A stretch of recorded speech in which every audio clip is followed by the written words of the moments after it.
Josh McDaniels won Assistant Coach of the Year last night at NFL Honors. He's at his 10th Super Bowl. Vrabel is at his first as a coach, but it's his fourth. And the guy did have 2 sacks, 6 tackles, and caught a touchdown in what Pringles calls the big game against. You really like that Pringles joke. Nobody's laughed once. They're not a sponsor. You've said it like 7 times. I think it's hilarious. I like when brands call it the big game. I like Pringles. The guy has a little mustache. Okay. Combined playoff starts, the fewest entering the Super Bowl this century.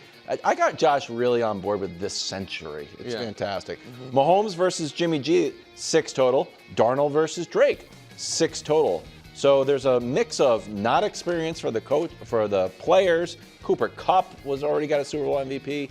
Seahawks coaching staff, not a lot of experience. Patriots coaching staff, a decent amount of experience. So how do you see experience playing into this Super Bowl, Coach?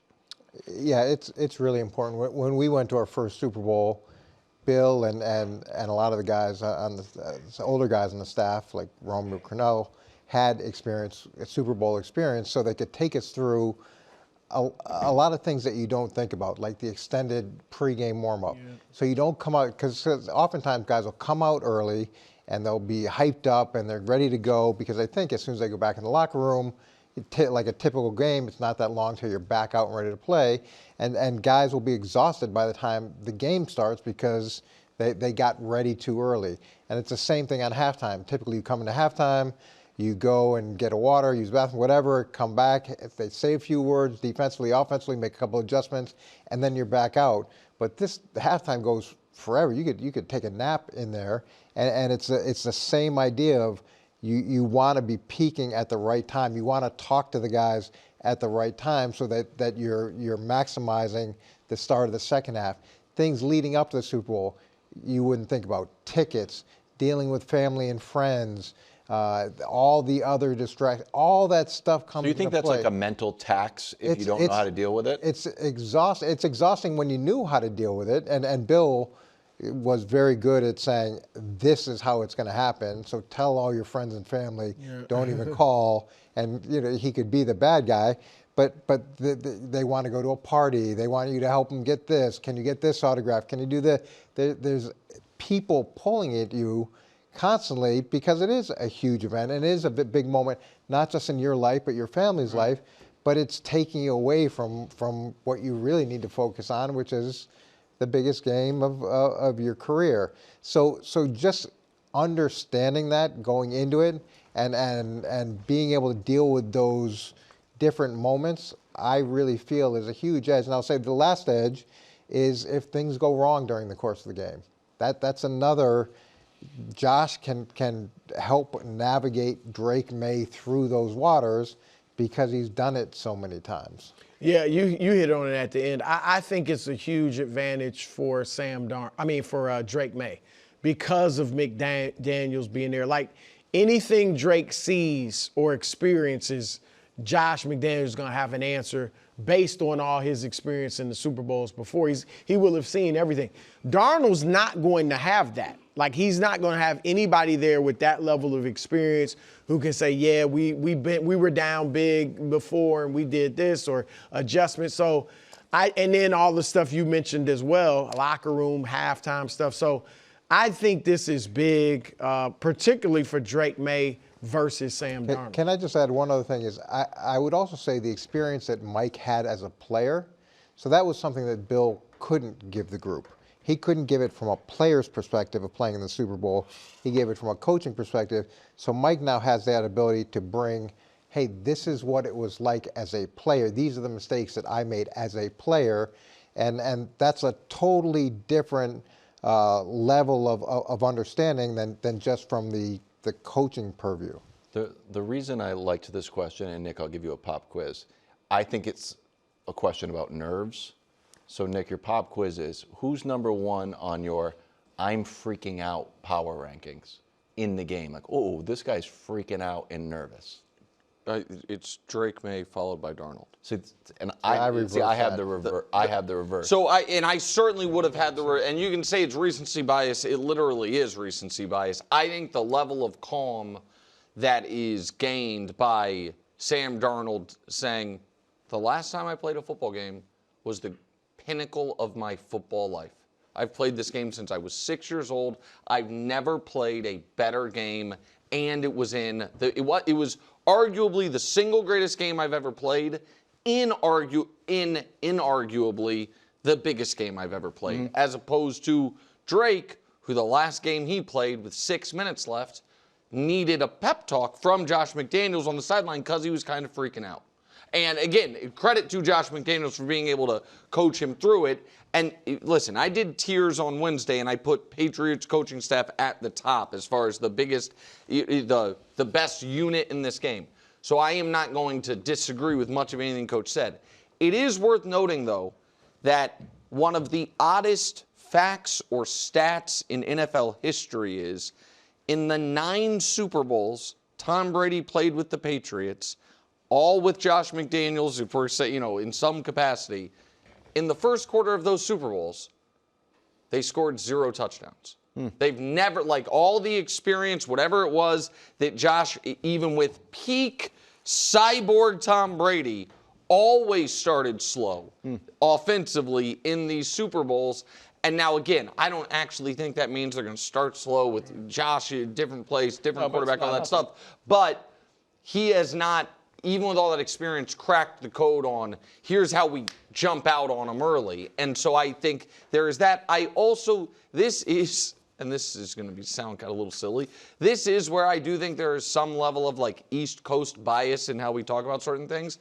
I think Mike Macdonald is underrated in a way that he can only be because of where they play geographically. Sure. And because Seattle is not going into the year like a super marquee team, and it's on the West Coast, and it's in a division where 2 other teams in it are the ones we historically have talked about in the Rams. And then, if Mike Macdonald was coaching, if it was the New York Giants, sure, I feel like we would know so much more about the things that, or talk about, the edges he gives his team. Yeah. Vrabel, overcame some of that. He was coaching in Tennessee, and we knew how great he was. So it's not that it can't be done. And the experience is, I think it's one of the reasons the Pats would rather have played Seattle than the Rams, because McVay and Stafford have that experience, and they don't. But I just think that the Seahawks coaching staff is going to be up to the task. I just wonder, because they haven't had a turnover in the playoffs. And he is coming off that great game. But how is he going to deal with the adversity? Look, Drake Maye's had adversity throughout the whole playoffs, and so he's had to deal with it. But when it goes a little bit south, are you going to be able to come back, reel your emotions back in, or does it, like the chart that we saw, the graphic that we saw, it's either feast or famine. So if we get a little bit of famine early, does the floor drop out, or can you recover? That's where I wonder if that second Rams game, Brew, is going to help him. Because, that was, in that moment, that was the new biggest game he's ever played in. He was playing terribly. He was playing as bad the first 3 quarters of the second Rams game as he did the first Rams game when he had 4 interceptions. And then at the end of the game, listen, it wasn't just him. It was Shaheed and, other guys as well. But he rallied. So what I do think is helpful for Darnold is he has an instance in a big game, not the Super Bowl, but a big game where it was going bad and he turned the ship around. I can tell you there is some feeling by NFC coaches that the AFC is way overrated. In this year? Or this year. Yeah. That this is just an NFC award waiting to happen. Happy anniversary to Coach. 21 years ago, got ring number 3. Look at him yelling at Belichick. 24-21 Super Bowl victory over the Eagles. Coach, for this segment, we're looking for you to use your expertise in Seattle's favor on how the Seattle defense should attack the Patriots offense. Man, I like the glasses. I know. I had LASIK and then now contacts. But yeah, that was a great game. We ended up having 2 picks late in the fourth quarter. Brewski had 1. Rodney Harrison had 1. 4 turnovers that game. And looks like from that video, looks like those were your play calls that got those picks. Like a little quiet disagreement here and there on the sideline, but yeah, great memory. So in terms of this next game, I got a hot little number here for Seattle. I'd say the first thing that Seattle has to do, and Nick touched on this, they've got to make those young offensive linemen prove they can hold up. That's the first thing you got to do, and they don't blitz very much. They're about 19% pressure, which is on the low end of the NFL. But when you do bring the pressure, I would probably concentrate that over on that side to see whether or not they can pick it up, they can pass it off, and then you got to continue to put pressure on those, whether it's games, knowing that there's going to be help to that side, but see whether or not those problems that have shown up over the course of the season and in the playoffs are fixed, or whether or not we're going to be talking about something very different. Can I ask you a question? So Seattle doesn't blitz a lot, and this is a brand new game, 2 weeks rest. We saw it last year. The Eagles did blitz a decent amount, and they're like, we're not going to blitz Mahomes at all. So whatever you were planning for, that's out the window. The fact that they don't blitz, do you think they could flip the switch and be like, let's blitz? Yeah, well, there's still 20% of the time they bring pressure. You could easily ramp that up to a higher level if you felt like you had some things that you liked. And oftentimes what happens is if something hits early, again, you're going to see whether or not the offense has that problem fixed. So you may have a blitz, and then just like offensive plays, they have something and something built off of it. So you may bring something, it hits, and then you bring the variation of it the next time. And if it's rolling, then you could go from 19% to 25%, depending on the way the other team responds. The second thing is keeping Drake Maye in the pocket. And when we talked about it yesterday, he's at 16.1% of the time he's being sacked, which is the second highest going into a Super Bowl in the history of the NFL, next to Roger Staubach. So you can't allow him to answer that problem with his feet. So part of that is going to be keeping him in the pocket and making sure that you're not giving him run lanes, so that the pressure, which is going to come, he then answers with an 8-yard gain, a 10-yard gain, a 12-yard gain, and he's been very effective with his feet, and I imagine that's going to be the early answer for him, especially with the pressure of the moment. So that's the second component. And the third thing is securing the tackles. And when you look at a weakness that Seattle has, they're in the bottom third of the NFL in missed tackles. They had, I think it was 110 missed tackles this season. And I imagine that we're gonna see a lot of quick passes, catch and run type plays, wide receiver screens, those type of plays where you're getting the ball quickly to players in space, to see whether or not Seattle now is going to continue along the trend that they've had with the missed tackles, or whether or not, how much of a problem you can create for them. So that means, and look, they've talked about it all week, multiple hats to the ball, securing the tackle first. It's not about going and knocking the ball out necessarily right away. Secure the tackles, make sure that the 5-yard play doesn't become a 10-yard play, the 10-yard play doesn't become a 20-yard play, and that's a weakness that Seattle's shown in all the good things that they've done. They haven't been a great tackling team. I like that. That was kind of pro-Patriots at the end there. That's a weakness. When whatever weakness you have, you're going. It's like sharks to blood. You find the weakness, you attack the weakness, and if it hits, you keep attacking it. And is that because they go for the ball too much, try to strip it, punch it out? The Patriots are actually one of the best teams in the league in terms of tackles, and some of that is older players sometimes cannot be great tacklers. I think I've told you I had a DB one time that told me, I got 50 tackles in me, and once I get to 50, I'm done. Some guys. Really? Yeah, 100%. He's like, at the start of the season, he's a new guy that we had brought in. He's like, yeah, I'm good for about 50 tackles. Once I hit that, I'm done. And I like the transparency. I like the honesty. Yeah, he was a pretty up and down guy. But there are some people like contact. Some people, you hear the term cover corner, that means usually they can't tackle or won't tackle. Right. And having a good tackling team is a huge asset. I might put a little spice on Travion anytime touchdown. 2026 Football Hall of Fame class was announced last night. Going in, Drew Brees, which we all expected, Roger Craig from the seniors committee, Larry Fitzgerald, Luke Kuechly, Adam Vinatieri got in, Congrats. which I was happy about. Nick, your reaction, it didn't quite go how you predicted. Well, no, but listen, so if you guys remember, once we had the 25 semifinalists, I said my class would be, we can show it, the following 5 guys, which was Brees, Fitz, Kuechly, Suggs, and Willie Anderson. And then we found out today that my 5 guys made it to the final 7. That the final 7 guys they were debating between were those 5 plus Marshall Yanda and Adam Vinatieri, which is on the right-hand side. Here is my disappointment. And it's not with it's very hard to get it all right, so to speak. And these are all great players. There is such a backlog that the fact that they did not put in the maximum allowable 5 guys of that 7, I think is a disaster. So you wouldn't have had anybody from the senior? No.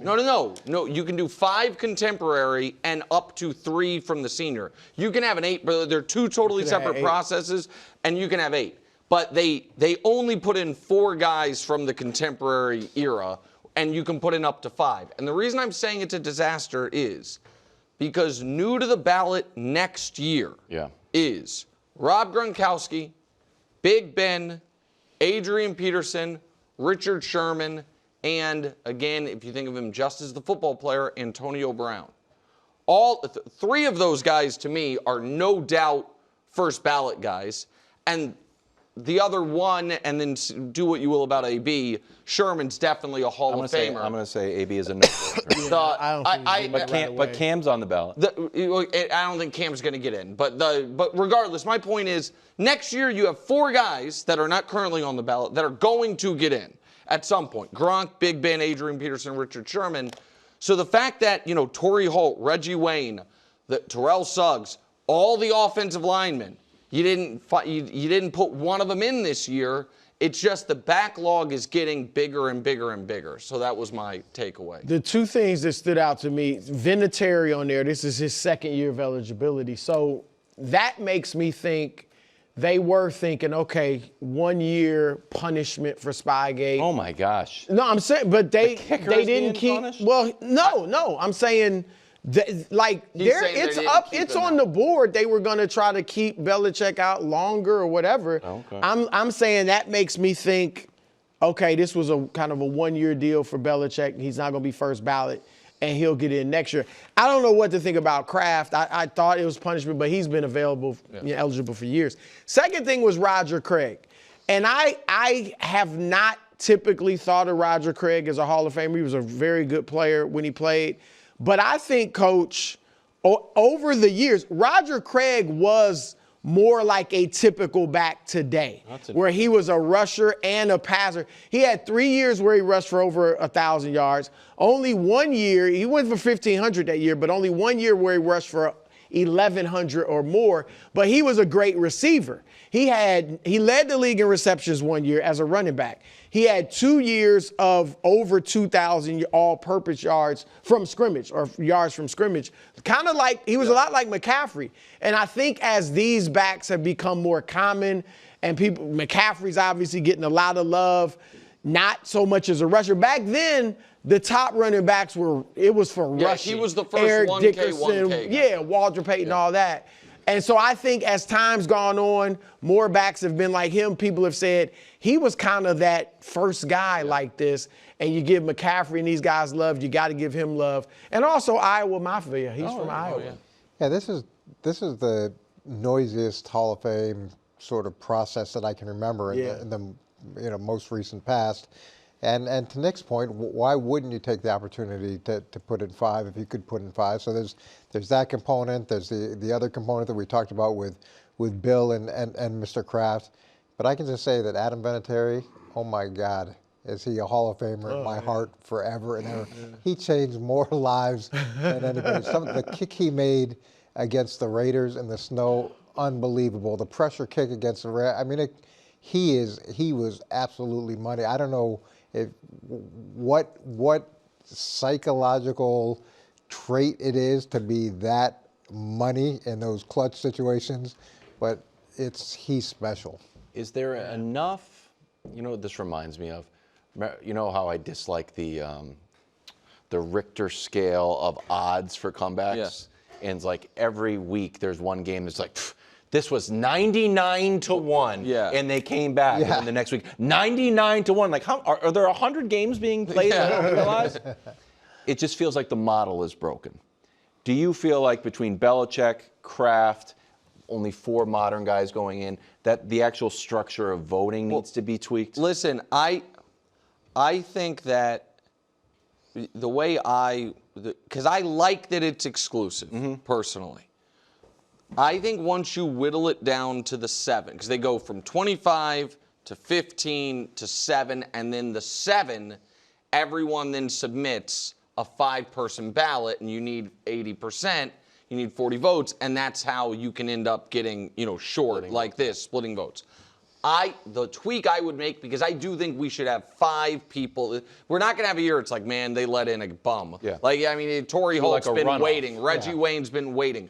That once, that the way it should go is you vote those 7 guys, and the 5 with the most votes get in. You know what I mean? Because there's going to be somebody, I don't know who it was, whether it's Marshall Yanda or Willie Anderson or Terrell Suggs, but one of them was a couple votes away, and I don't think there was anyone in the room that's like, that guy is not a Hall of Famer.